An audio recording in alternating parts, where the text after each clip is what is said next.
Ano ang sinusitis? Bago natin sagutin ang tanong na ito, pag-usapan muna natin ang kaunti tungkol sa anatomy.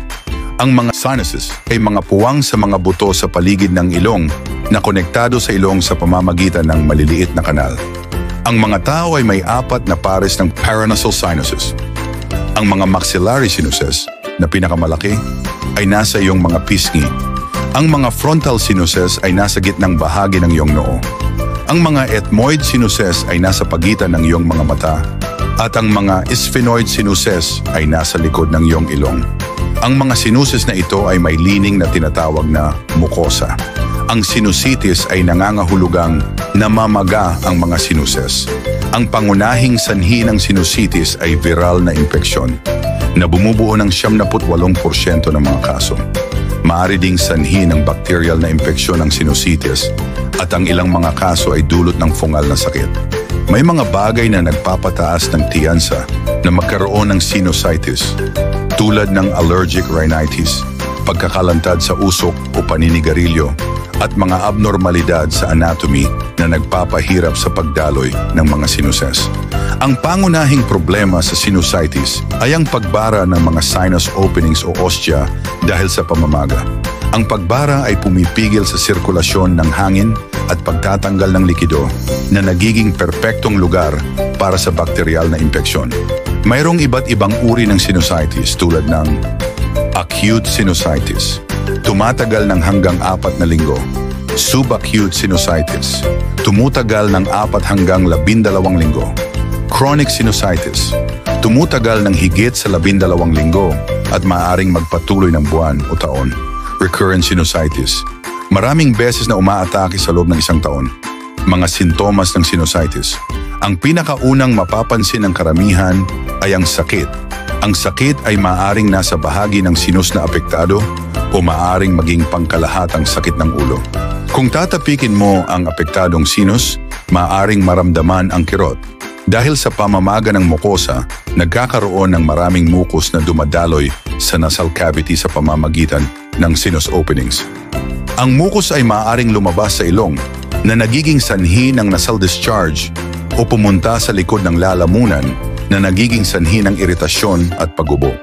Ang pamamaga ng mucosa ay maaari ding magbago ng pangamoy at panlasa. Ang mga pasyente ay maaari ding magkaroon ng lagnat dahil sa impeksyon at pamamaga. Paano diagnostikahin ang sinusitis? Kadalasan ang diagnosis ng sinusitis ay nakabatay sa sintomas lamang.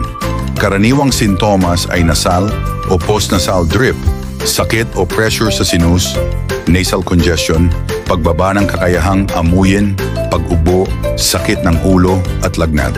Kung minsan ang mga sintomas ay hindi maliwanag, maaari kang magkaroon ng karagdagang pagsusuri.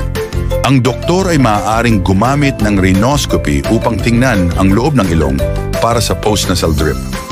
Maaaring gumamit ng x-ray upang tingnan ang mga sinuses, ngunit ang pinakatumpak na paraan ng diagnosis ay ang CT scan.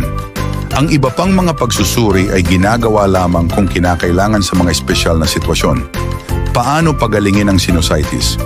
Para sa acute viral sinusitis, ang pinakakaraniwang uri ng sinusitis, hindi marami ang magagawa para gamutin ang sakit mismo, ngunit maaari mong gamutin ang sintomas. Ang mga nasal decongestants ay madalas na ginagamit upang bawasan ang pamamaga sa ilong na tumutulong sa pagdaloy ng likido mula sa mga sinuses. Ang mga mucolytics ay tumutulong upang linisin ang mucus.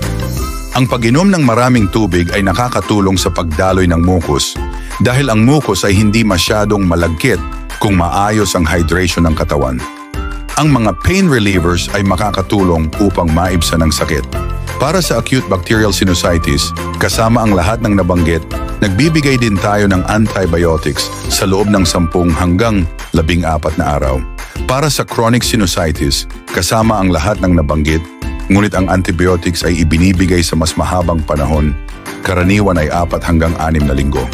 Kung ang sinusitis ay masyadong malubha at may panganib ng komplikasyon, maaaring kailanganin ng operasyon. Ang operasyon ay maaaring magsama ng pag-alis ng maliliit na buto o iba pang bagay na nagbablock sa sinus openings o pag-alis ng mga growths tulad ng polyps. Karaniwan isang endoscope, Isang manipis na ilaw na kagamitan ang ipinasok sa ilong upang makita at alisin ang anumang nagbablock sa mga sinuses.